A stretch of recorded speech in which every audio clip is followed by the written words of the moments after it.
livro que tu compra que justamente vem contando uma verdadeira história. Boa noite. Então, esse livro aí, ele narra tudo que na época ocorreu. E justamente, para mim, me interessa muito vocês terem o conhecimento do acidente nuclear que teve em Chernobyl. Aí você fala assim, mas por que eu tenho que ter esse conhecimento? Porque não basta você estudar uma usina nuclear e você simplesmente não saber o que é o efeito da energia nuclear. Então, justamente a narrativa do vídeo, ele te dá um panorama global, o porquê que hoje, nos dias de hoje, nós estamos na luta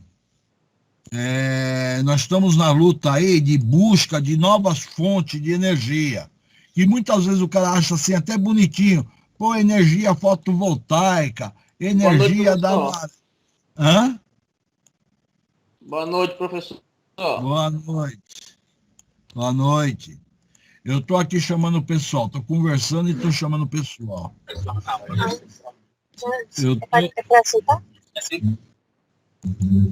Eu estou aqui na sala, eu não tive nem tempo para mim piscar, porque eu estou chamando aluno por aluno para ver se eles venham para a sala de aula, porque o Teams não está funcionando direito e a escola pediu para me chamar. Acabei de chamar todos os alunos. Se vieram todos, eu não sei. Agora, não vou, a direção vai ter que dar um jeito que não dá para ficar o semestre inteiro você chamando todos os alunos. Tenho 24 alunos marcando nesse momento aqui, 23 alunos, né, que eu sou o 24º, que está nessa reunião aqui. Então, aqui, ó, nós temos aqui, eu vou iniciar a gravação aqui, e posteriormente, vamos ver se vai iniciar. Iniciei a gravação. Tá. Então, iniciando aí mais uma aula para o quarto B3, turma toda hoje reunida. Hoje estou contemplado com a turma, tem um total de 24 alunos marcando aqui. Nós temos aqui o Tiago da Silva. Boa noite, Tiago. Rubens, boa noite. Se não consegue falar, levanta a mão. Vai levantando a mão que eu vou falando boa noite. Renan, boa noite. Raimundo, boa noite. Rafael, boa noite. Paulo Eduardo, boa noite. Miguel Borges, boa noite. Boa noite. Lucas, boa noite. Ih, muda de posição. Levanta a mão quem vai respondendo, que eu vou ficar perdido nisso aqui. Os nomes começam a pular no meu computador. Boa noite. Leon, boa noite. Leozando, boa noite. Laércio, Boa noite. Jonathan, boa noite. Boa noite. João Gonçalves, boa noite. Guilherme Alves, boa noite. Gabriel Souza, boa noite. Francisco, boa noite. Bruno, Daniel, boa noite. Arthur, boa noite. E pula toda hora de lugar. Arthur Pinheiro, boa noite. Arthur Anasecto, boa noite. Anacleto, professor. Anacleto, boa noite. Gabriel de Souza, boa noite. Jonathan Lois, boa noite. Laércio Furtado, boa noite. Então, o que eu tenho mais que nem quem não levantou a mão aí para mim? Já dei boa noite para todo mundo? Já dei boa noite para todo mundo. Leosandro não levantou a mão aí, boa noite. Jerônimo não levantou. Leosandro também não levantou. Leão não levantou. Tudo tá cansado da quarentena. Miguel Borges não levantou. Eu falei boa Tiago noite, da pô. Silva. Tá, mas levanta a mão. Levanta a mão, rapaz. Tu não sabe levantar a mão, tá de quarentena, rapaz. Não faz mais Aí, ó, ginástica. levantei a mão. Aprendeu a fazer ginástica agora, tá certo. E aí, Jerônimo, não sabe fazer ginástica, não? Levanta a mão aí. Vai, Leosandro, levanta a mão. Boa noite, Leosandro. Boa noite. Levanta a mão pra mim, quero ver. Dá um tchauzinho pra mim. E ele não sabe levantar a mão, tá engessado o braço dele, cara. E tá engessado o braço. Tá, tem uns aí que tem engessado. Então, pessoal, nosso objetivo da aula hoje aí é simplesmente estar falando sobre usinas nucleares, tá? Então, a ideia básica seria essa daí. Quando você fala de energia nuclear, o que seria essa energia nuclear, tá? Alguém poderia dar o enredo inicial aí? Pode me ajudar alguém aí? Hã? Ninguém fala nada? Ficou todo mundo mudo? Professor, repete aí que eu não ouvi, não. Então, eu quero que alguém aí solicite para mim o que quer dizer energia nuclear.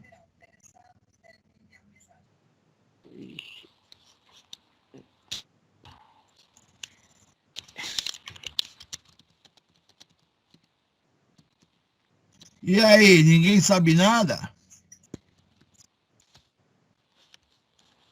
Ninguém fala nada? É que gera energia, professor. Tá, mas como é que ela gera? Gerada por uma reação nuclear, professor? Gera a Através partir de uma reação nuclear. E aí?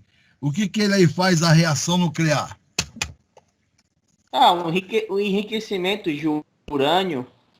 Tá, mas o que faz do aquecimento dela, do aquecimento. Então, na verdade, quando você fala de energia nuclear, você está falando de uma termo. Só que você tem a energia termo convencional e a termo que você usa a energia nuclear para produzir o aquecimento na água e movimentar as turbinas, tá? Então, quer dizer, quando eu falo de uma usina termoelétrica, ela pode estar usando o gás natural, queima de bagaço de cana, queima de madeira, ela está esquentando uma caldeira. Aí o cara fala, o que é uma caldeira? Imagina uma panela de pressão esquentando água e a todo vapor ela esquentando cada vez mais. Se eu não tiver uma válvula de escape, simplesmente essa panela vai explodir, porque vai aumentar a pressão de tal forma que vai explodir.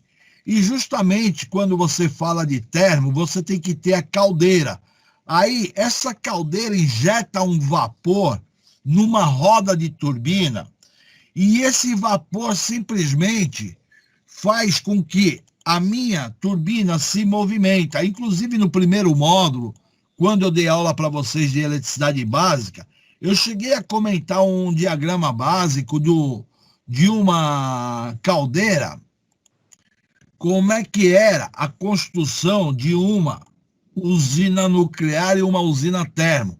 No final do slide de todos eles, eu coloco duas figuras. Eu posso ter uma usina convencional que eu estou usando o calor, queima, alguma coisa queima.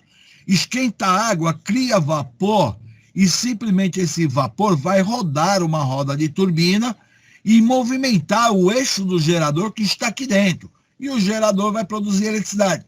Só que eu tenho que ter uma forma, se eu estou entrando com uma alta pressão, eu tenho que ter uma forma de resfriar esse vapor que está dentro da minha turbina, porque o vapor tem que sair com facilidade. Então eu tenho uma pressão alta e uma depressão, uma baixa pressão.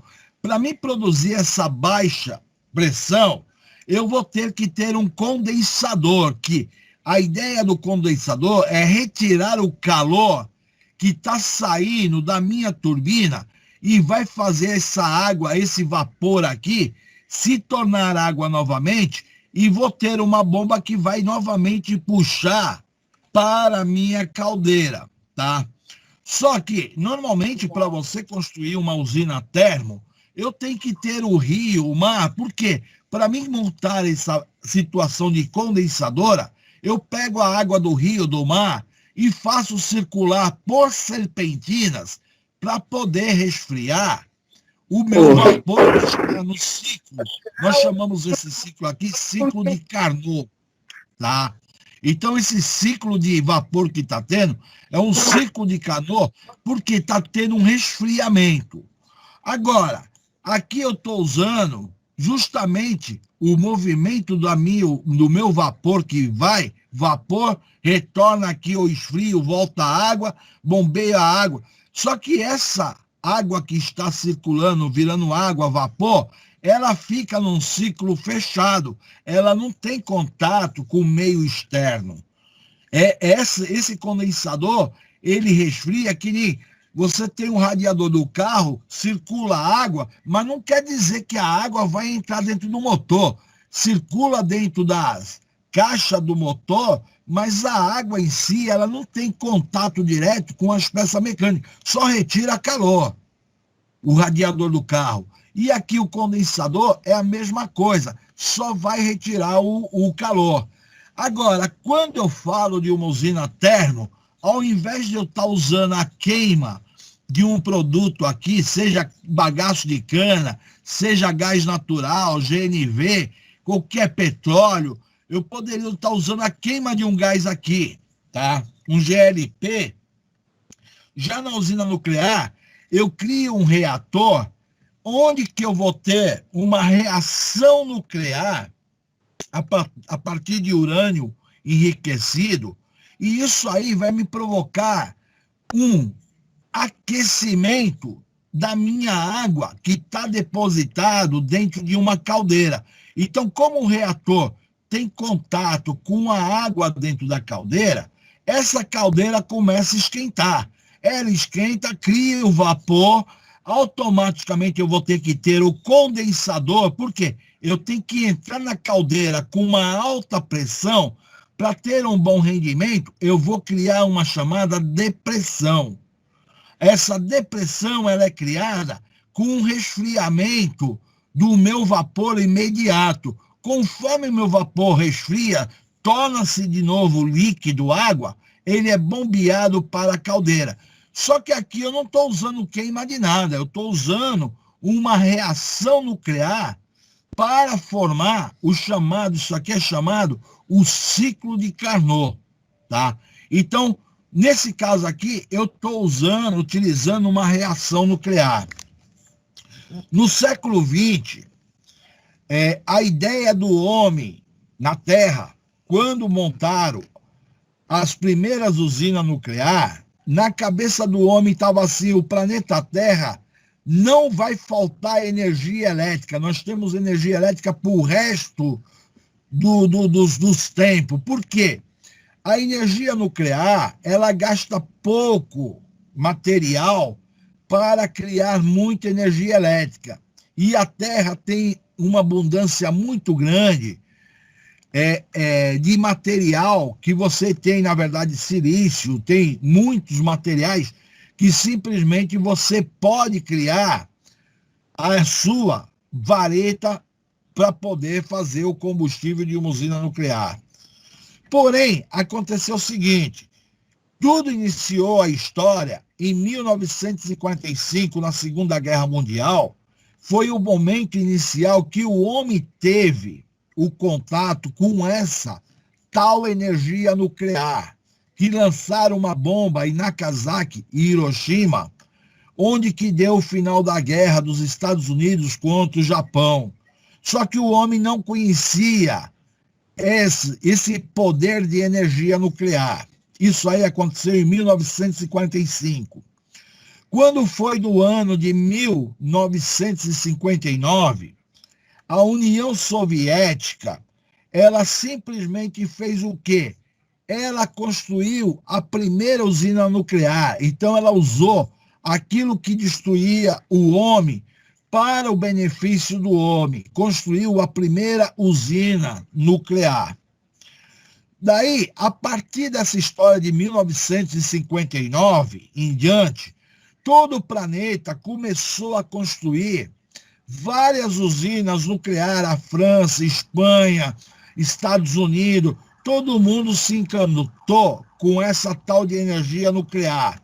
Então, quando a Rússia, que no caso na época era a antiga União Soviética, naquela época não era a Rússia, era chamada União Soviética, construiu essa tal de usina nuclear que produzia eletricidade, o planeta ficou assim, puxa, nós temos como ter eletricidade. Isso já era 1959. Então, quando se deu nos anos 65, anos 70, estava todos os países construindo as suas usinas nucleares. E todo mundo era uma aplicação muito boa, porque todo mundo imaginava que era a melhor solução para o planeta você ter as chamadas usinas nucleares. Só que acontece o seguinte, a história mudou o rumo dessa trajetória da usina nuclear. Aí você fala assim, como é que ela mudou a história? Ela mudou a história simplesmente a partir do acidente que se teve numa usina nuclear na Rússia, tá? Em Chernobyl. Exatamente em 1983, houve um acidente nuclear em uma das usinas nucleares lá. E justamente com esse acidente nuclear que houve em 1986, 1986, passaram 4 anos, simplesmente deixou de existir a União Soviética, desfez o bloco da União Soviética, porque eles entraram num colapso total devido ao acidente nuclear que teve em Chernobyl. Então, nós vivíamos naquela época uma chamada Guerra Fria, Estados Unidos e a União Soviética. Só que um apontava míssil para o outro país, míssil atômico. Só que quando teve o acidente em 1886, em Chernobyl, 4 anos depois, quando se deu em 1991, simplesmente desarmaram o planeta todinho, ninguém queria saber mais de bomba atômica. Então, o acidente nuclear de Chernobyl fez desarmar Estados Unidos, União Soviética, deixou de existir a União Soviética, então todo mundo mudou uma história de um planeta. E a partir dessa data aí, o que acontece? Quando foi no ano de 2011, agora, recente no século XXI, tivemos um outro acidente muito grande nuclear, que foi no Japão, em Fukushima, tá? Porque teve um maremoto, um terremoto, e simplesmente houve uma destruição de 2 usinas lá.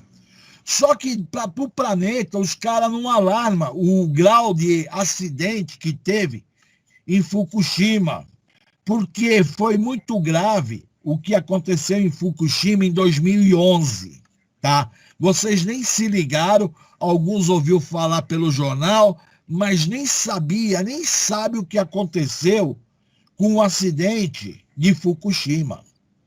E esse acidente foi um acidente muito grande, tão grande quanto Chernobyl. Mas por falta de ignorância e dentro da elite mundial, é melhor não espalhar a notícia. A notícia tem que ficar segredo. Daqui uns anos, possivelmente, aí eles lançam a notícia, o que aconteceu em Fukushima, tá? Mas vai demorar. Inclusive, esse vídeo que eu estou te mostrando, ele foi passado, ele é um documentário que demorou 22 anos, 23 anos, após o acidente, para o planeta, o homem conhecer o que aconteceu em Chernobyl em 1886, que ninguém sabia a realidade dos fatos. Nós só ficamos sabendo a realidade dos fatos só pelos anos de 2005 a 2007, porque daí teve um canal fechado, os repórteres em cima fizeram justamente esse vídeo que eu vou passar, este documentário que eu vou passar para vocês, aí veio à tona a informação, o que aconteceu. Mas isso demorou mais de 20 anos para o homem saber o que aconteceu há 20 anos atrás. Eles não tinham a verdadeira história. Então, isso aqui que eu vou passar para você é um livro que você encontra numa livraria. Ao invés de você ler o livro, simplesmente nós vamos ver um vídeo, tá? E em cima disso aí, você vai conhecer o segredo que ocorreu dentro do planeta para poder mudar a visão da história de Chernobyl. E o que aconteceu com a energia nuclear. Hoje, ninguém quer mais usinas nucleares. Inclusive, no Japão, já foi decretado pelo ministro que no ano de 2040 ele não quer nenhuma usina nuclear instalada no Japão. É uma coisa que ele não quer realmente. Por quê? Com o acidente que teve em 2011, poderia deixar de existir o chamado Japão, tá? Simplesmente é isso que aconteceu dentro dessa história. Então eu vou aqui agora compartilhar o meu som do meu vídeo que eu não compartilhei. Vou compartilhar som e imagem e vamos rodar o vídeo. Alguém quer fazer alguma pergunta antes da gente rodar? Professor, no caso de lá do Japão, eles não querem mais fazer por causa que o risco é muito alto naquela ilha deles, né? Tipo, não teria como. Renan, é um risco em qualquer lugar do mundo, Renan. Não, sim, então, em todo lugar do mundo. Mas em questões, digamos assim, de ambiente, de território... Não. Renan, você vai mudar a sua maneira. Eu vou trabalhar a mente de vocês, primeiro com o Chernobyl. Depois eu vou estar argumentando, depois que a gente trabalhar o Chernobyl, eu tenho alguns vídeos do acidente de Fukushima. Daí a gente vai discutir o assunto de Fukushima, o que aconteceu em 2011. Só que você precisa de uma referência, para você discutir o assunto, você precisa de uma referência, saber o que aconteceu em Chernobyl e depois fazer associação o que aconteceu em Fukushima. Então você tem que ter as duas narrativas da história para você ter um pensamento fechado. Não adianta você só olhar Fukushima e não conhecer Chernobyl.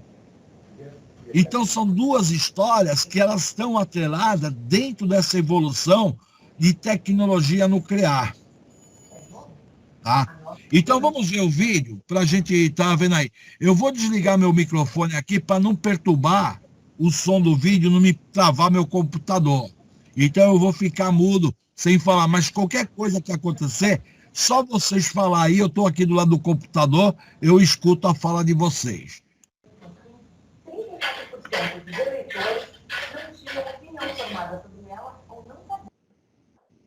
There's no thrill like discovery.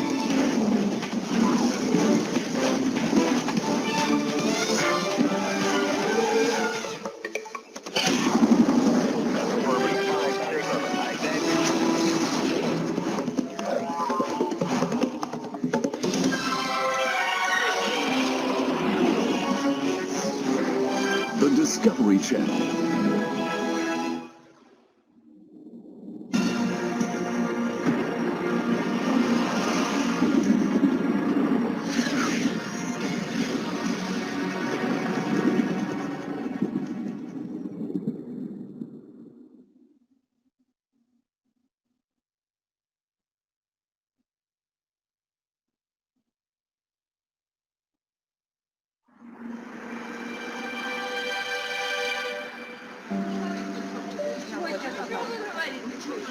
Sexta-feira, 25 de abril de 1986.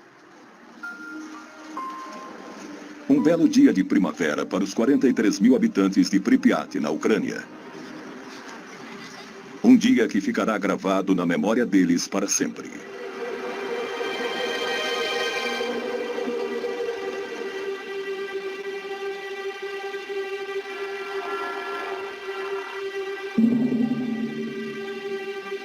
A 3 quilômetros da cidade fica a usina nuclear Vladimir Ilyich Lenin, que emprega milhares de pessoas.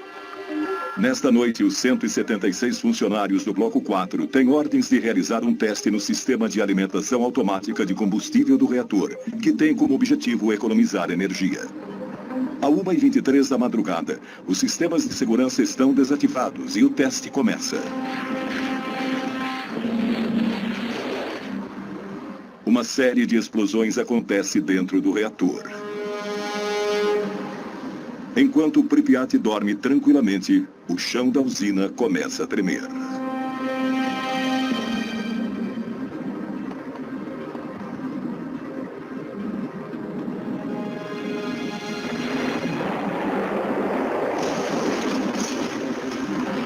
A tampa de 1.200 toneladas do reator explode.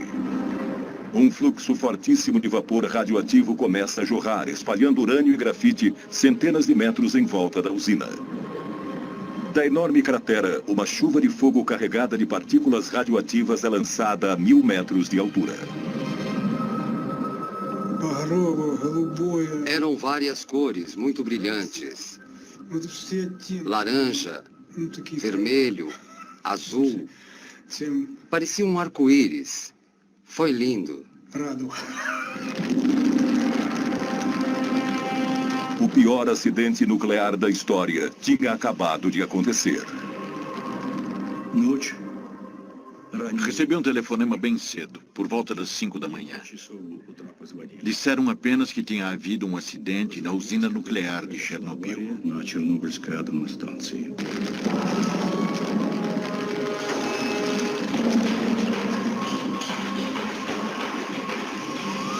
Os primeiros bombeiros a chegarem ao local não tinham o equipamento de proteção adequado. Eles despejaram milhares de litros de água sobre aquele estranho incêndio que nada parecia capaz de extinguir. Todos foram expostos a doses letais de radiação. 2 homens morreram naquela noite, outros 28 nos meses seguintes. Foram as primeiras vítimas de Chernobyl. Ninguém estava preparado para uma crise como aquela. Nos 7 meses seguintes, 500.000 homens enfrentariam um inimigo invisível.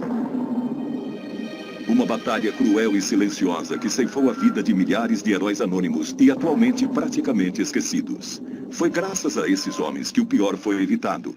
Uma segunda explosão, 10 vezes mais potente do que a de Hiroshima e que teria destruído metade da Europa. Isso foi mantido em segredo por 20 anos, tanto pelos soviéticos como pelo Ocidente. Muitas dessas imagens nunca foram vistas antes. São fotos tiradas por jornalistas que também foram expostos à contaminação nuclear. Alguns deles morreram logo depois. Essas imagens contam a história de uma guerra secreta, cujas consequências continuam 20 anos depois, tornando o desastre ainda pior. Esta é a verdadeira história do desastre de Chernobyl.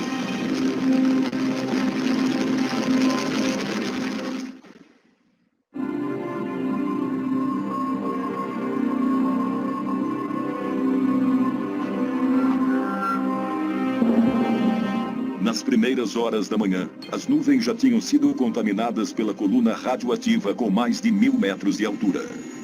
Igor Kostin era fotógrafo da agência de notícias Novosti, quando um amigo que era piloto de helicóptero telefonou e se ofereceu para levá-lo para sobrevoar Chernobyl.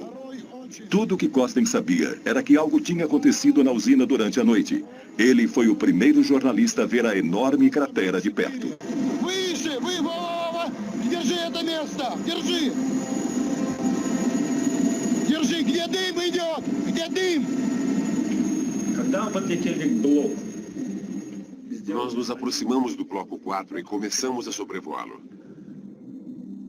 я не понимаю того до конца. Não tínhamos ideia do risco que estávamos correndo. Произошло. Я открыл иллюминатор. Quando sobrevoamos o bloco, eu abri a janela do helicóptero. Eu não percebi que estava cometendo um grande erro. A fumaça fina e transparente que ele via subindo das ruínas era pura radiação. Kostin foi um dos poucos repórteres que esteve em Chernobyl e conseguiu sobreviver à radiação. Quando abri a janela, não ouvi nenhum ruído. Estávamos bem acima das ruínas do reator. Eu sentia como se estivesse flutuando no espaço, como se estivesse num túmulo. O silêncio era mortal. Eu não ouvia nada, nem mesmo o helicóptero. Nada. Era um buraco negro. O silêncio era sepulcral.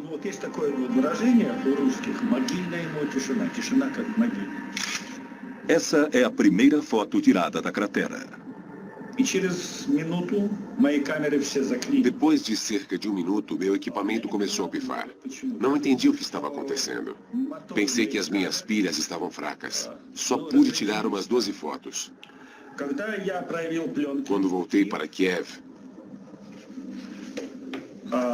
e revelei os filmes, vi que os negativos estavam escurecidos e as cores muito ruins. Eu ainda não sabia, mas as fotos tinham sido expostas à radioatividade. No centro do reator que explodiu, debaixo de 14 metros de destroços, a grafite que revestia o combustível nuclear queimou e derreteu o urânio. A precipitação radioativa seria 100 vezes maior do que a força combinada das 2 bombas atômicas lançadas sobre Hiroshima e Nagasaki. No Kremlin, 8 horas depois da explosão, Gorbachev tinha poucas informações sobre a situação. As primeiras informações que eu recebi falavam que havia acontecido um acidente e um incêndio. Não havia nenhuma palavra sobre a explosão. No início disseram que não houve explosões. As consequências dessas informações falsas foram dramáticas. К решению этой проблемы возникшей.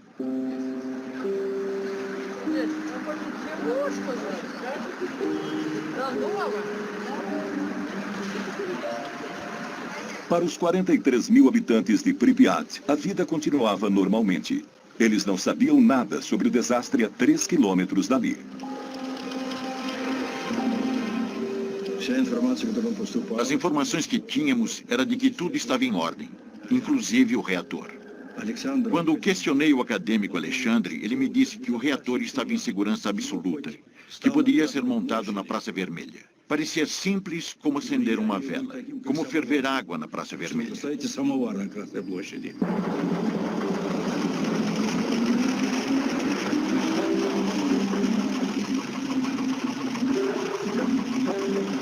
Na cidade, começaram os boatos de que havia acontecido um incêndio na usina e de que algumas pessoas haviam morrido durante a noite, mas não havia nenhuma informação oficial. Os raios brancos nessas imagens são resultado da radioatividade no filme. As pessoas nas ruas olhavam para os soldados mascarados espalhados pela cidade sem entender. O coronel Grebeniuk comandou as tropas responsáveis por manter a situação sob controle. As pessoas sentiam um gosto estranho na boca, um gosto diferente, metálico, um gosto meio ácido. Dizem que a radiação não tem gosto. Só mais tarde é que percebemos que era o gosto do iodo radioativo.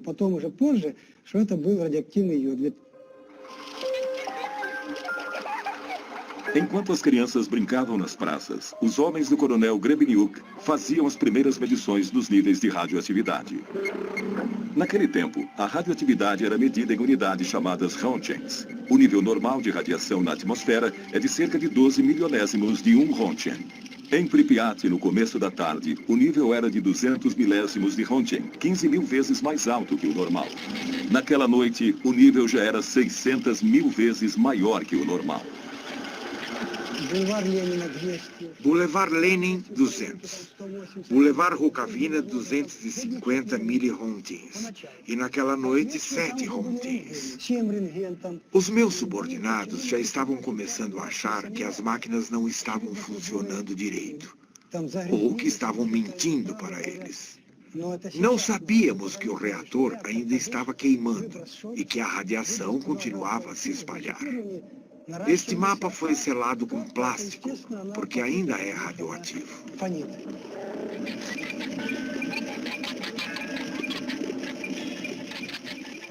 Acredita-se que o ser humano possa absorver até 2 Rontgens por ano, sem ser afetado. Mas a contaminação é letal se o corpo recebe mais de 400 Rontgens. Naquele primeiro dia, os habitantes absorveram uma dose de radiação 50 vezes maior que a considerada inofensiva. Naquele passo, a população receberia a dose letal em 4 dias. Para entender a situação, o coronel enviou uma patrulha para fazer medições na área externa da usina.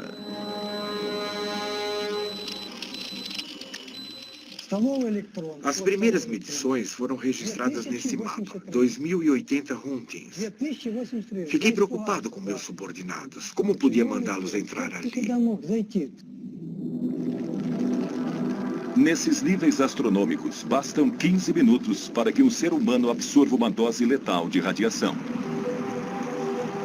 No Instituto Nuclear, os números causaram choque. Tais níveis de radioatividade nunca tinham sido registrados antes. Às pressas, Gorbachev criou uma comissão com os maiores especialistas em energia nuclear do país, liderada pelo acadêmico Legasov, um físico nuclear de renome internacional. Ele partiu imediatamente para Chernobyl. Esperávamos que eles pudessem avaliar a situação logo, mas nos primeiros dias ninguém pôde nos dizer nada. Foi uma situação dramática. Ficávamos reunidos esperando pelas informações. Exigimos alguma informação, mas eles não podiam dizer nada.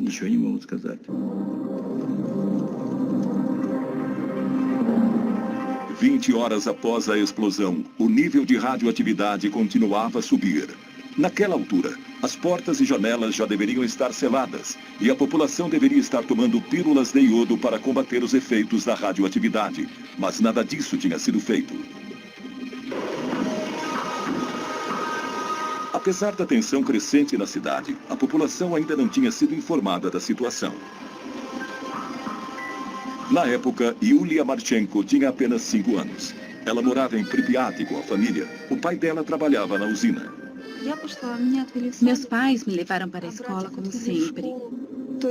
Tudo estava absolutamente normal.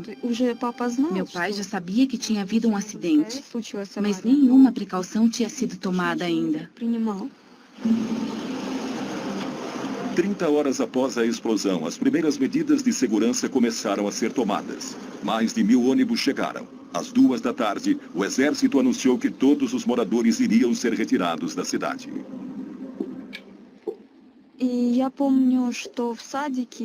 Eu me lembro que naquele dia, no jardim de infância, as professoras deram pílulas de iodo para as crianças. Lembro que os pais foram buscar seus filhos.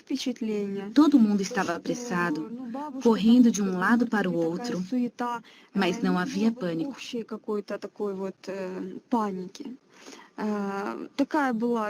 Achávamos que era temporário, que íamos voltar em alguns dias. Para evitar pânico, as autoridades esconderam a gravidade da situação. Os moradores tinham um prazo de 2 horas para pegar suas coisas e aguardar na porta de suas casas. Mandaram todo mundo entrar nos ônibus. Lembro perfeitamente bem de ter que escolher os brinquedos que ia levar.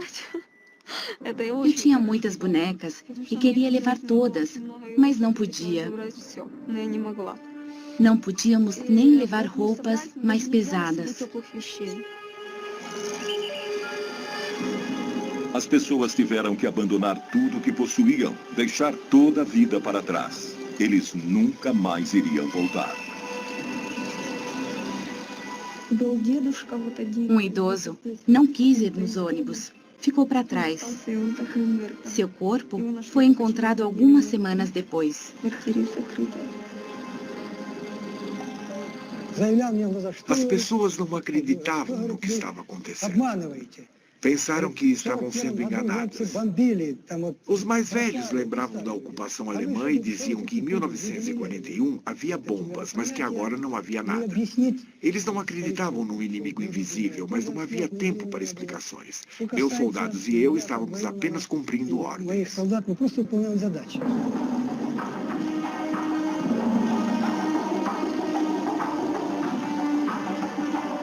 Em 3 horas e meia, 43 mil pessoas foram retiradas contra sua vontade, mas sem tumulto.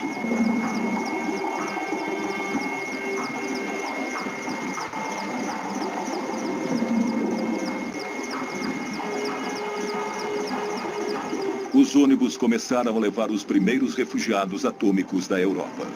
Eles tinham sido expostos a doses de radiação que podiam alterar a composição do sangue e estimular o desenvolvimento de cânceres. Ну, как я нахожу, что, по-моему, скоро его отмоют. Скоро люди здесь будут жить. Ну, еще что вам сказать? Город должен жить. Красивый город. Вот я сейчас смотрю напротив стадиона. Здесь должны дети играть.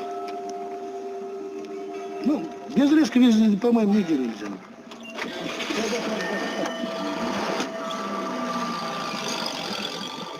– 48 horas depois do desastre, as únicas pessoas que ainda estavam na cidade eram os militares e membros da delegação científica, reunidos no hotel Pripyat. Como se ignorassem o perigo, eles comiam, dormiam e trabalhavam ali tranquilamente. Eles eram cientistas, especialistas. Não acredito que eles agiram de maneira irresponsável ou suicida. Mas eles subestimaram a gravidade da situação. Os critérios antigos não serviam mais. Já tinha havido outros acidentes nucleares no nosso país e nos Estados Unidos, mas as informações foram mantidas em segredo. Nunca havia acontecido um acidente de tamanha proporção. Eles até achavam que o reator estaria operacional em maio ou junho. Enquanto isso, o vento começou a levar nuvens carregadas de partículas radioativas para o norte. Entre 26 e 27 de abril, elas circularam por mais de 1000 quilômetros sobre a Rússia, a Bielorrússia e o Báltico. No dia 28, as nuvens chegaram à Suécia, onde o aumento da radioatividade foi detectado perto de uma das usinas nucleares da região. Logo depois, os noticiários da TV alertavam a população. A poeira radioativa de Chernobyl estava caindo sobre Estocolmo. Um esquadrão de caças foi enviado para fazer medições nas nuvens. O nível de radioatividade indicava um grave acidente. 60 horas após o desastre, nenhum comunicado oficial tinha sido enviado para fora da União Soviética. O ministro das Minas e Energia sueco me telefonou na segunda. Eu estava no escritório em Viena e ele me disse que tinham registrado níveis altíssimos de radioatividade nas proximidades da usina nuclear de Forsmark, no leste da Suécia. Eles concluíram que a nuvem tinha vindo de fora. Me perguntaram se eu sabia alguma coisa a respeito e eu disse que não, mas que ia investigar. Entramos então em contato com a Polônia. Apesar de não terem uma usina nuclear, podiam ter tido algum outro tipo de acidente. Entramos em contato com os russos. O que havia acontecido? Uma explosão? Nuvens radioativas? Contaminação grave? Foi a Suécia que enviou o alerta para nós.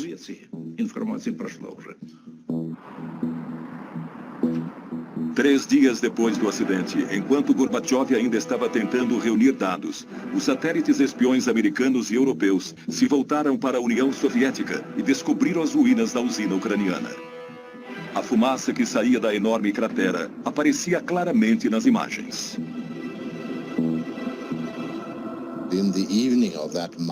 Naquela segunda-feira à noite, no dia 28, recebemos uma mensagem de Peter Petrovsky, chefe da Comissão de Energia Nuclear Russa. Ele nos informou sobre o acidente ao mesmo tempo em que os russos avisavam o resto do mundo. No Politburo, nós decidimos que toda e qualquer informação deveria ser reportada a nós.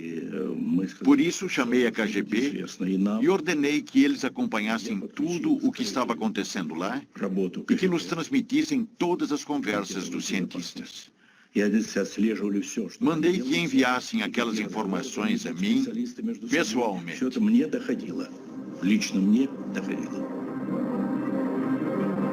Foram necessárias 48 horas para que se tivesse informações precisas sobre o desastre. Foram 2 dias inteiros, durante os quais os 43 mil habitantes de Pripyat ficaram expostos à contaminação. E o problema continuava. Na parte inferior do reator, 1.200 toneladas de magma incandescente continuavam a queimar a mais de 3.000 graus, liberando gases e poeira radioativa na atmosfera. A Europa inteira estava à mercê dos ventos.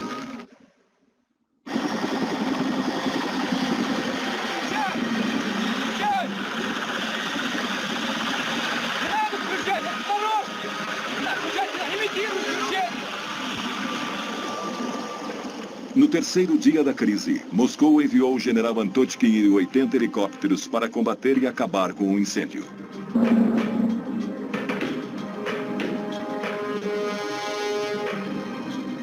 Quando chegou, o general sobrevoou o reator em ruínas a 200 metros de altitude. Por causa do incêndio, a temperatura estava entre 120 e 180 graus, mesmo àquela altitude. O nosso dosímetro, que é um instrumento que mede a radiação, ia só até 500 Hotings. A agulha enlouqueceu, quase pulou do painel. Acho que havia pelo menos 1000 Hotings a 200 metros. Mesmo àquela altitude, meia hora de exposição poderia ser fatal. A forte corrente de ar quente radioativo que subia do reator não permitia nenhum tipo de aproximação. Eles teriam que improvisar uma forma de cumprir sua missão.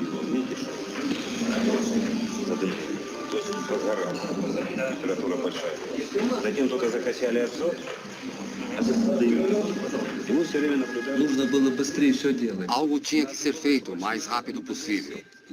Tínhamos que apagar o incêndio e selar o reator para podermos nos aproximar e fazer outros trabalhos, além de impedir que a poeira radioativa se espalhasse ainda mais, coisa que o vento já estava fazendo. Tínhamos que agir rapidamente. Era o começo de uma operação gigantesca. Pilotos foram requisitados às pressas e abandonaram o fronte no Afeganistão. Os soldados tinham que jogar sacos de areia de 80 quilos sobre o fogo, usando apenas as mãos. Eles esperavam abafar o incêndio, enchendo o reator com toneladas de areia e ácido bórico, que ajuda a neutralizar a radiação. No primeiro dia foram 110 sobrevoos, no dia seguinte 300. O nível de radiação sobre o reator estava acima de 3.500 Roentgens, quase 9 vezes mais alto que o nível letal. Alguns pilotos fizeram 33 voos num só dia. Cada vez que sobrevoavam, eles recebiam 5 ou 6 Hotings. Se fossem devagar, a taxa era ainda maior.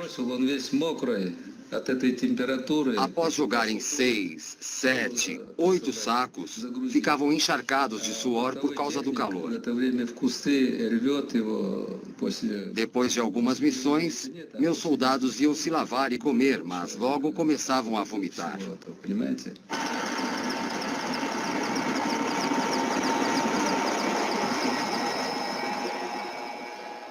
As vítimas foram enviadas para o hospital número 6, em Moscou.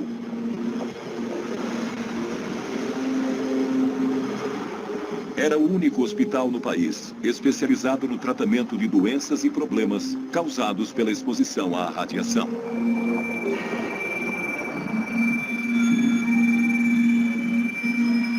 Os sintomas iniciais da exposição à radiação, enjoos, vômitos, náusea e diarreia, são seguidos por um período de latência. Só bem mais tarde, os piores sintomas aparecem, como a deterioração da medula óssea e o aparecimento de queimaduras horríveis, que destroem todos os tecidos. Para nós do hospital era muito difícil ver os pacientes psicologicamente falando. Eles vinham direto do aeroporto e quase todos eram muito jovens. Eles chegavam durante o período de latência e, por isso, geralmente chegavam se sentindo bem. Nós os vestíamos todos iguais, com o mesmo tipo de pijama.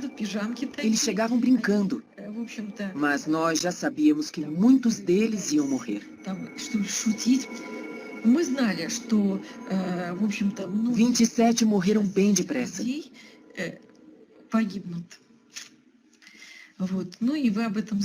Todos tinham recebido doses cavalares de radiação. Estavam todos em péssimo estado. Era muito triste. E todos eles tinham queimaduras terríveis pelo corpo, alguns pelo corpo todo.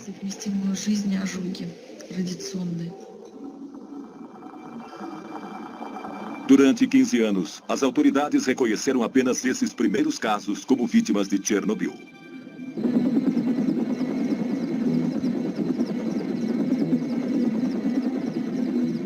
30 quilômetros a leste da usina, a floresta foi completamente queimada pelo deslocamento de ar radioativo causado pela explosão.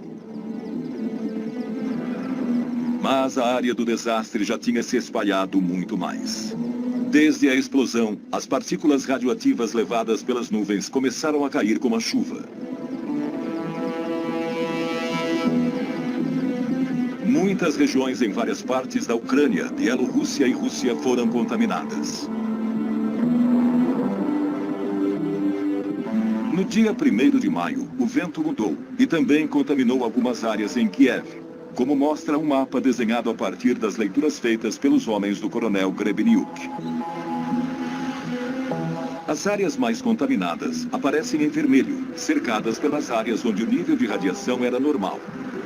Mas a população ainda não havia sido avisada.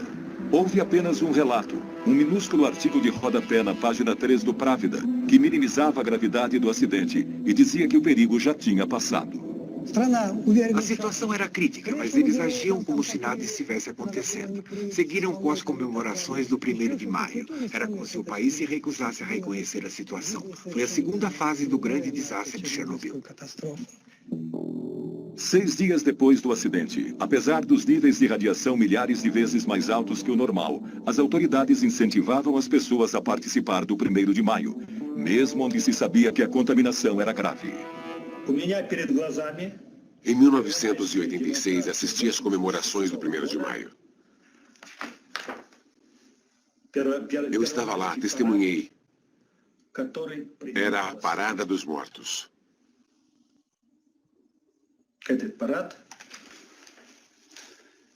E as mortes seriam terríveis.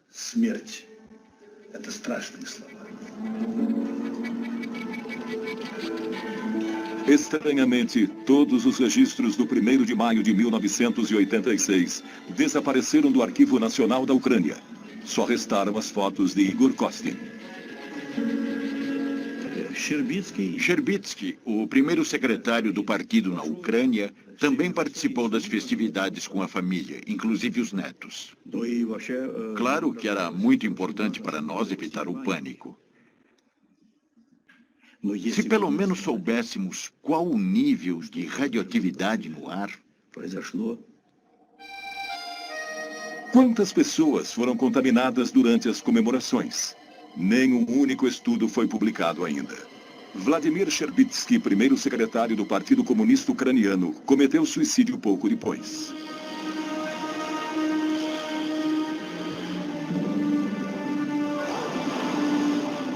Uma semana após a explosão, o êxodo continuava. Os moradores de Chernobyl, a 7 quilômetros da usina, foram retirados, assim como todos os habitantes das cidades num raio de 30 quilômetros ao redor da usina. 130 mil pessoas tiveram que se mudar, e muitas já estavam contaminadas.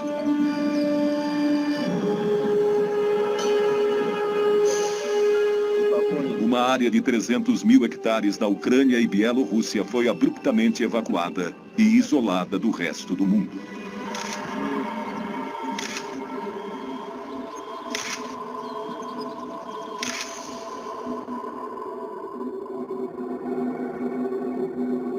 Uma vasta região dizimada.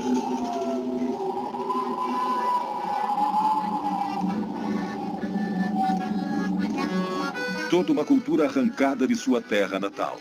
Em poucos dias, um mundo inteiro foi destruído por um inimigo invisível.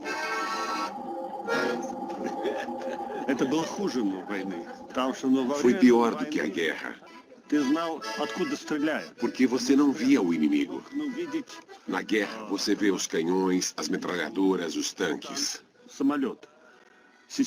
Aqui não se via nada. A radiação estava por toda parte. Ela atravessava as pessoas. Ela ataca e só depois você começa a sentir seus efeitos. Às vezes, anos mais tarde. É assustador.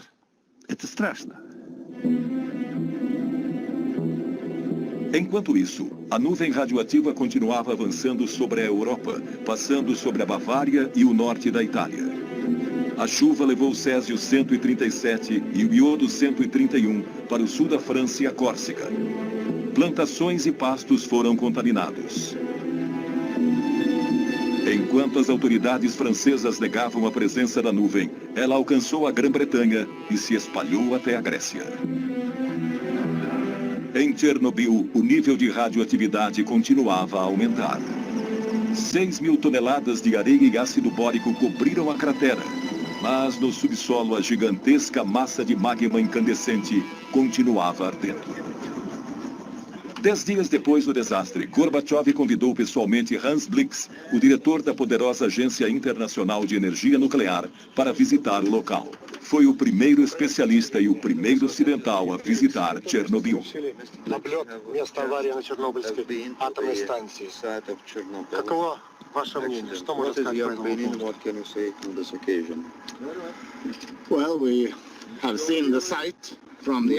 Nós sobrevoamos o local e vimos que havia fumaça saindo dos escombros da usina.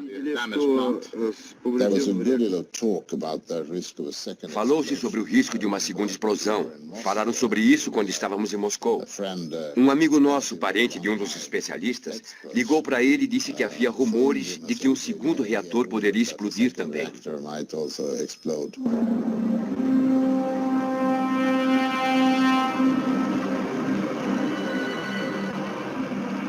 Na parte inferior do reator, 195 toneladas de combustível nuclear ainda estavam queimando, gerando um calor inacreditável que aos poucos foi derretendo a areia da superfície. As rachaduras logo começaram a aparecer. Depois que tapamos o buraco, a temperatura lá dentro começou a subir. Ficamos com medo, porque podia haver outra explosão. Foi assustador. Os cientistas vieram para fazer a leitura e ficaram preocupadíssimos. Tinham medo de que a temperatura alcançasse um nível crítico, o que provocaria uma segunda explosão. Teria sido uma tragédia sem precedentes. A laje de concreto debaixo do núcleo do reator estava esquentando e corria o risco de se partir. O magma podia começar a vazar. A água que os bombeiros jogaram logo depois do desastre estava empoçada embaixo da laje. Se o magma entrasse em contato com a água, isso causaria uma segunda explosão, ainda mais devastadora do que a primeira. Os maiores especialistas do país foram chamados para ajudar. Vassily Nesterenko era um deles. Na época, ele trabalhava com mísseis intercontinentais soviéticos. Se o calor fizesse com que a laje de concreto trincasse, bastaria que 1.400 quilos da mistura de urânio e grafite entrassem em contato com a água para detonar uma segunda explosão.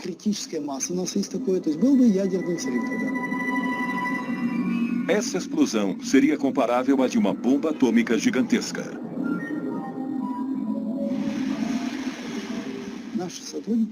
Nossos especialistas avaliaram os dados e concluíram que a explosão teria uma força de 3 a 5 megatons. Minsk, a 320 quilômetros de Chernobyl, desapareceria do mapa e a Europa ficaria inabitável. Precisávamos parar o processo.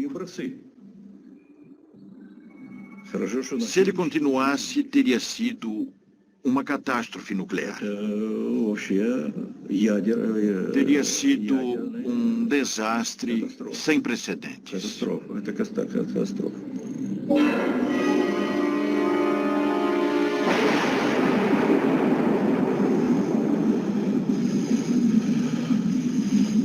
Essa segunda explosão seria acompanhada por uma onda de choque e um aumento gigantesco da radioatividade, que acabaria com milhares de vidas em questão de horas. Ainda bem que não aconteceu. Já havia trens com mais de 1.000 vagões em Minsk, Gormel e Kiev, prontos para levar a população. A situação era crítica. Em Moscou, o governo decretou 2 medidas de emergência. A primeira foi enviar um batalhão de bombeiros para retirar a água acumulada sob o reator. Mais tarde, eles seriam declarados heróis nacionais, mas sofreriam com as sequelas da radiação para o resto da vida. A segunda medida era selar a fissura para abaixar a temperatura definitivamente. Em 2 dias, os homens despejaram 2.400 toneladas de chumbo dentro do reator. Começamos a despejar o chumbo e a temperatura caiu na hora. Ele foi bem absorvido e selou a fenda conforme ia derretendo, e com isso, a radiação diminuiu. Só que parte desse chumbo derreteu em contato com o fogo, evaporou e ficou na atmosfera. 20 anos depois, ainda há sinais de chumbo nos doentes de Chernobyl. Hoje há muitas críticas, mas naquela situação não havia nada melhor a fazer. Todas as pessoas, civis ou militares, oficiais ou não, trabalharam sem descanso. Eu participei desse primeiro estágio e posso dizer que não havia escolha. Tinha de ser feito. Foi por heroísmo.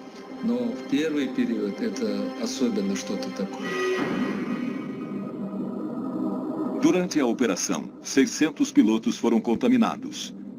Todos morreram, mas seus esforços adiaram o pior por alguns dias. Embora tivesse sido coberto, o incêndio não tinha acabado.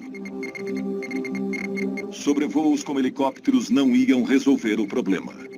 Era preciso chegar mais perto, entrar na fissura. Mas como?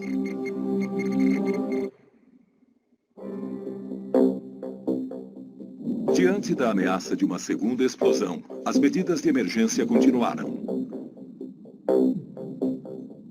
A planta da usina revelou que era possível chegar à zona ativa através dos túneis de cabos e canos feitos de concreto. Uma delegação de técnicos do Instituto Khrushchev se aventurou no labirinto. Era uma tarefa difícil, já que parte dos túneis tinha sido destruída pela explosão. Com o maçarico, eles abriram um buraco no quarto reator e inseriram detectores de radioatividade, termômetros e câmeras.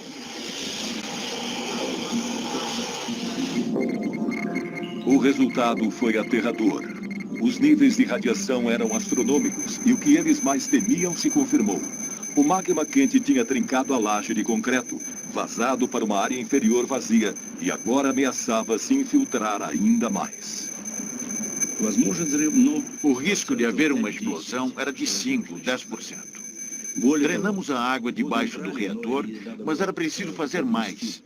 Tínhamos que pôr alguma coisa embaixo do reator para impedir que o magma se infiltrasse. Alguma coisa que o impedisse de vazar. Nada impedia que o magma se infiltrasse ainda mais no subsolo arenoso. Abaixo do reator, havia um enorme sistema aquífero que abastecia o país inteiro.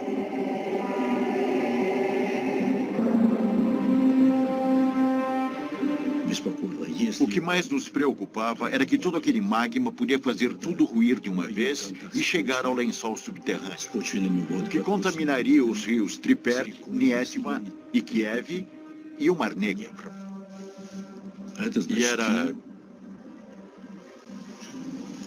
E era imperativo encontrar uma solução.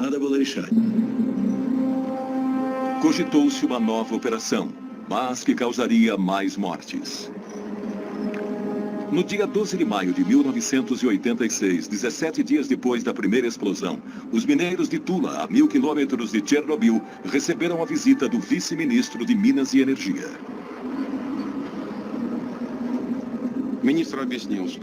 O ministro falou sobre o acidente em Chernobyl. Disse que precisava de mineiros da nossa região de Moscou e nos deu 24 horas para reunirmos os nossos pertences. No dia seguinte, um ônibus nos pegou numa praça e nos levou para o aeroporto de Moscou. No dia 13 de maio, nossos camaradas já estavam trabalhando em Chernobyl.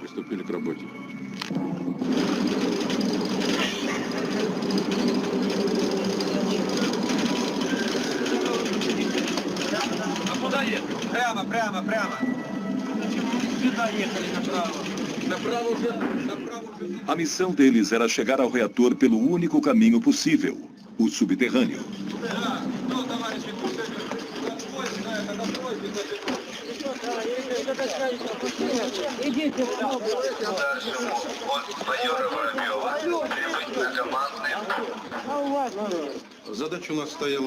Nossa missão era uma só. Cavar um túnel de 150 metros a partir do terceiro reator até a avaria embaixo do quarto reator. Depois, tínhamos que construir embaixo do quarto reator um túnel de 30 metros de comprimento por 30 metros de largura para depois instalar o dispositivo para resfriá-lo. Para limitar a exposição à radiação, os mineiros fizeram um buraco de 12 metros antes de começar a cavar na direção do reator. Ali, eles fizeram uma câmara de 2 metros de altura por 30 de largura, onde foi montado um sistema de refrigeração com nitrogênio líquido. Тебе говорили, что нужен вентиляционный рукав. Ты меня слышишь?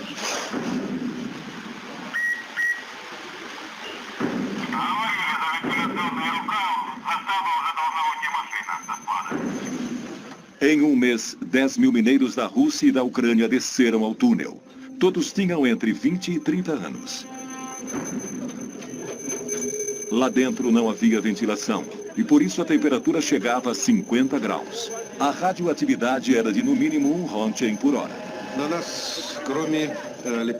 Trabalhamos sem nenhum equipamento de proteção. Não dava para usar máscaras porque o filtro ficava úmido em questão de minutos. Todo mundo trabalhava sem nada, até sem camisa. Bebíamos água direto das garrafas abertas, o que era péssimo porque estávamos ingerindo partículas radioativas junto com a água. Um dos nossos camaradas engoliu um grão de areia altamente radioativo e morreu. Como a gente ia saber o que cada um inalava ou ingeria? O mais difícil era a falta de oxigênio. E o calor insuportável. Era absurdamente quente.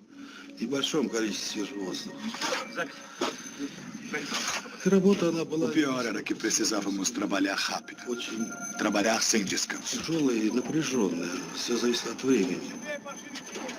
Isso era o pior. Grupos de 30 mineiros se revezavam a cada 3 horas, 24 horas por dia. Eles cavaram um túnel de 150 metros num mês e 4 dias. Um trabalho que normalmente levaria 3 meses para ser concluído. O lugar mais perigoso não era lá embaixo. Não havia muita radiação embaixo do reator. Mas assim que subíamos, tínhamos que correr, e rápido. A radioatividade na entrada do túnel era 300 vezes mais alta. Nenhum único mineiro foi poupado da exposição. E nenhum foi informado da gravidade do perigo que estava correndo.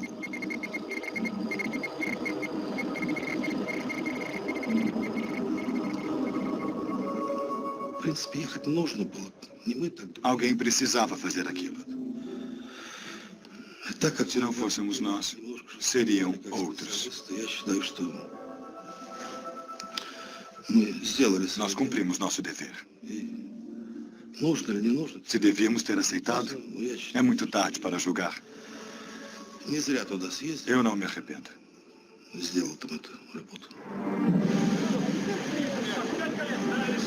Os mineiros cumpriram a missão, mas o sistema de refrigeração nunca chegou a ser montado. A câmara subterrânea foi preenchida com concreto para solidificar a estrutura.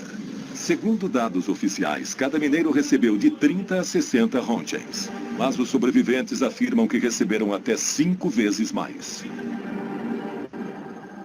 Estima-se que 1/4 desses homens morreu antes dos 40 anos de idade. 2.500 vidas se perderam, mas não constam de nenhuma estatística oficial. Enquanto os mineiros ainda cavavam debaixo do reator, Hans Blix e as autoridades soviéticas organizavam uma entrevista coletiva em Moscou. Let me say that on behalf of the IAEA, em nome da AIEA, quero dizer que lamentamos profundamente este acidente trágico, a perda de tantas vidas e o prejuízo causado.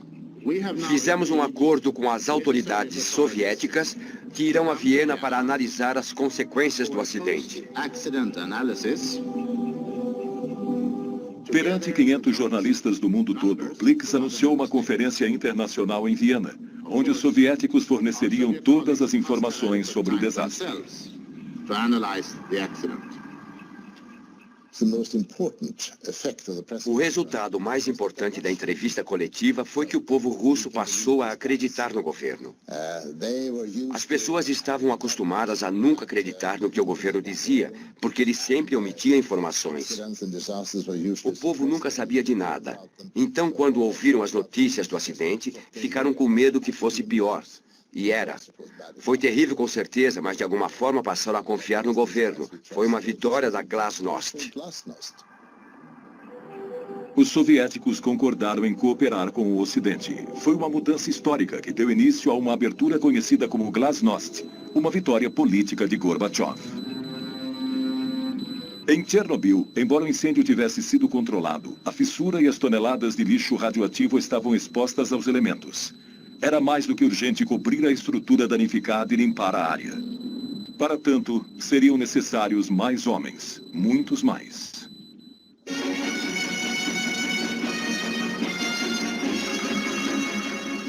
Добрый вечер, товарищи. 18 dias após o desastre, Gorbachev falou ao povo soviético. Авария на Чернобыльской атомной электростанции. Она больно затронула советских людей, взволновала международную общественность. Мы впервые реально столкнулись с такой грозной силой, какой является ядерная энергия, вышедшая из-под контроля. Вся работа, по сути, ведется круглосуточно.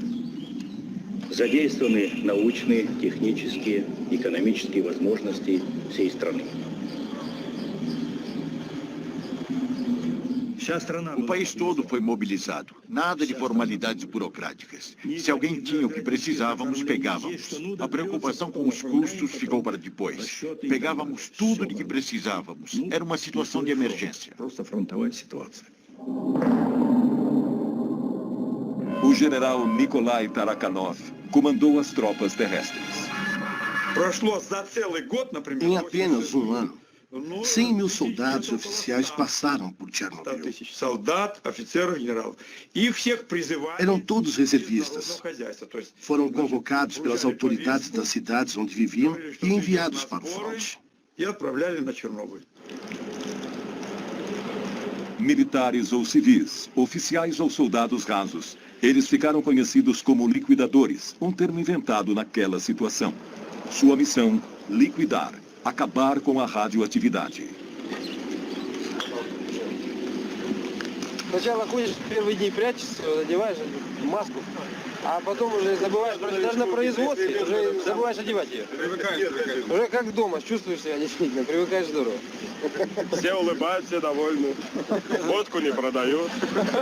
Вообще в Москве такой слух был, что на Чернобыль приезжает, водителям каждый день дают 150 грамм этого. Я с женой разговаривал и рассказываю, говорю, в столовую заходишь 150, выходишь 150. Она, ты хоть закусывай тогда.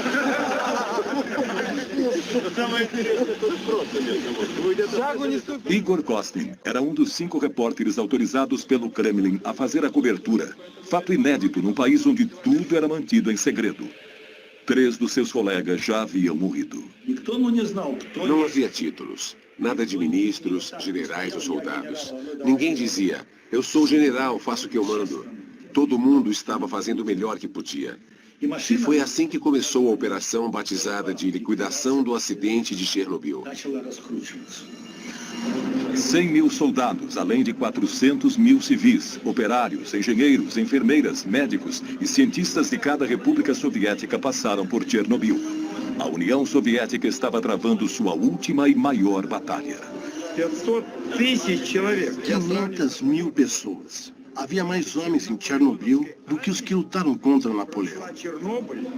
Só que o nosso exército tinha sido contaminado.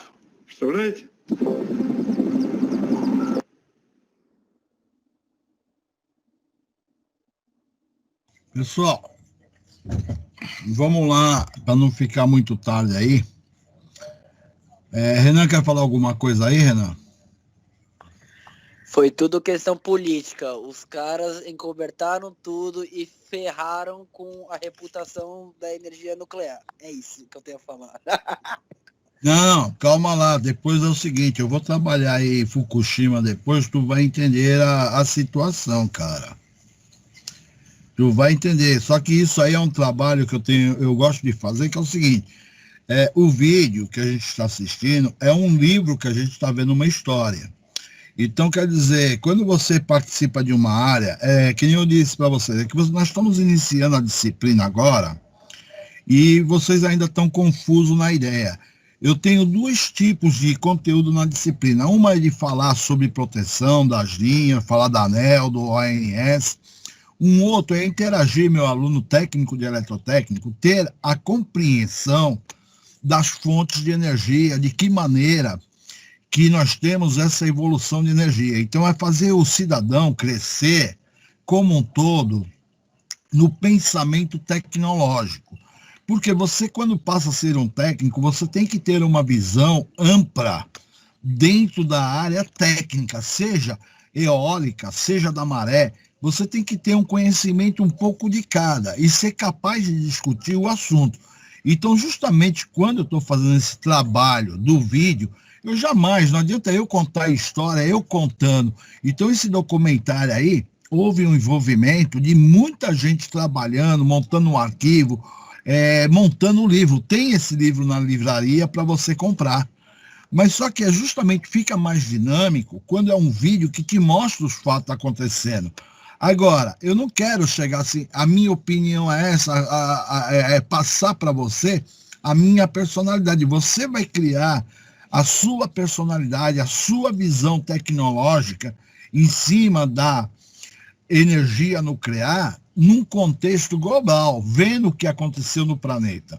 Então é isso, eu como professor orientador, eu estou tentando te dar uma forma que você vai criar a sua forma de pensar. Nem todo mundo vai pensar que nem você pensa. Um aluno pensa de uma forma, outro pensa de outra. Então, quer dizer, a liberdade de expressão. Então, só estou passando o recado e tentando acasalar as informações. Só que demorou mais de 20 anos para o homem conhecer essa história que aconteceu em Chernobyl. E não para por aí. Porque continuando o vídeo, você vai ver que vai vir um enredo. Não quero contar o vídeo, eu quero que você entenda. Vai vir um enredo, como é que chegamos hoje, no século XXI, à União Soviética. Por que não tem mais a União Soviética? Nós temos a Rússia, mas não existe mais a União Soviética. Tudo iniciou a partir da energia nuclear. Foram mais de 500 mil pessoas envolvidas, que nem ele falou no final do vídeo aí, envolvido numa situação que ocorreu. E o planeta inteiro estava correndo risco, tá? Leon, quer falar alguma coisa, Leon? Fala aí. Leon, você esqueceu a mão levantada. Ele levantou a mão e foi embora. Então, pessoal, vou fazer o seguinte. Essa conclusão final aí, nós vamos terminar de assistir a aula que vem. Eu só quero que alguém marque aí o tempo aí, para não ter dúvida em relação ao vídeo, porque daí eu continuo o vídeo, ó, eu rodei 51 minutos, foi rodado, paramos nesse helicóptero aqui, tá? Então, a semana que vem a gente consegue terminar de ver o vídeo e, posteriormente, a gente abre até a discussão. Só que eu queria abrir a discussão quando eu começasse, me dando um tempo, depois de Chernobyl, para ter uma discussão, colocar Fukushima na história, porque daí você vai ter 2 visões, uma do século XX, que foi em 1986, e outra visão que aconteceu no século XXI, em 2011. Então daí você fala, pô, passaram tantos anos, 40 anos, pode-se dizer, e novamente repetiu a história que houve lá atrás, em 1986. O grande fato, que às vezes que vocês às vezes não entendem, que minha idade hoje, eu estou com 60 anos. Então isso tudo aconteceu quando eu estava com 26 anos. Então eu presenciei essa história de Chernobyl. E na época eu já tinha me formado como técnico. E na época que houve essa situação de Chernobyl, É que nem você fala assim, a gente saía de casa, vai surgir a Terceira Guerra Mundial, vão lançar uma bomba atômica. Nós não ficava naquela perspectiva que realmente ia acontecer uma terceira guerra. Eu, quando era moleque, com meus 26 anos, 24 anos, será que vai surgir? E era uma pressão política que era chamada Guerra Fria. Então, quer dizer, eu tive minha juventude vivendo numa época de Guerra Fria. E justamente quando aconteceu esse negócio de Chernobyl, logo em seguida acabou a chamada Guerra Fria dos Estados Unidos contra a tal União Soviética, tá? Então é muito importante você conhecer essas histórias como técnico. E na verdade, a história que eu estou querendo te apresentar é dentro desse mundo de eletricidade. Porque quando se fala de energia nuclear, naquela época nós pensávamos, os Estados Unidos construiu portas-aviões atômicos, chegou a construir avião atômico, estava criando já várias situações, tudo por energia nuclear. De repente parou, ninguém constrói mais nada por energia nuclear. E teve uma época que justamente, os Estados Unidos construiu um submarino atômico. Todo mundo ficava assim, e agora? Estou tendo instabilidade na minha rede. Então, quer dizer, eu vivi essa geração. Hoje você não escuta esse tipo de assunto que foi apagado da história. Mas eu não quero que deixar também, antes da gente terminar o vídeo, qualquer coisa, eu não queria deixar vocês, eu acredito muito no homem. Eu acredito que um dia o homem vai ter condições de controlar melhor essa energia nuclear. Porque se você tirar a história 1945 para 1986, o tempo de conhecimento da tecnologia é pouco tempo. 45 deu 50, deu 45, 55 anos, deu em torno de 20 anos de tecnologia. Daí, com 20 anos de tecnologia de energia nuclear, o homem achou que já conhecia tudo. Só que, de repente, deparou que 20 anos de conhecimento de uma forma de energia não era o suficiente para dominar o determinado assunto. Quer dizer, muitas vezes eu acredito que talvez no futuro, daqui 50, 100 anos, retomamos essa história de novo. Eu não vou estar aqui no planeta, mas eu acredito que o homem vai ter um avanço e vai ter o melhor controle. Porque tudo é uma questão de tempo de resolver a situação das falhas que ocorreu. Só que dentro da história, energia nuclear não pode ter falha. Não pode ter falha humana, falha de equipamento, porque se houver falha, é um abraço. Eu vou encerrar a aula hoje aí, a gente prossegue a semana que vem. Esse modelo de aula, de tecnologia, eu só vou abordar justamente na quinta-feira. Nas aulas anteriores, a gente vai estar falando um outro assunto de redes elétricas, outros assuntos que vamos estar abordando. E eu não misturo os assuntos. Então, cálculo não vou entrar com esse dia na turma toda. Só vou entrar com cálculo quando a gente estiver entrando com a turma dividida. Eu tenho mais tempo de dar atenção, explicação melhor. Daí está envolvendo atenção para o entendimento psicológico, que na verdade o cálculo é uma situação prática, é um reconhecimento de área. Então eu preferi tocar esse assunto geral com a turma toda. E venho fazendo isso há alguns anos. E tem dado certo, tá? Então vou parar a reunião para todo mundo descansar, dormir, aqueles que trabalharam, vou parar a gravação, tá? Uma boa noite para todo mundo. Fala boa noite. Ninguém me fala boa noite, não? Boa noite. Boa noite. Boa noite. Boa noite. Boa noite. Eu fico aqui falando sozinho. Eu fico falando aqui boa noite, sozinho. boa noite, boa noite, boa noite, boa noite. Boa noite, Mário. Boa noite.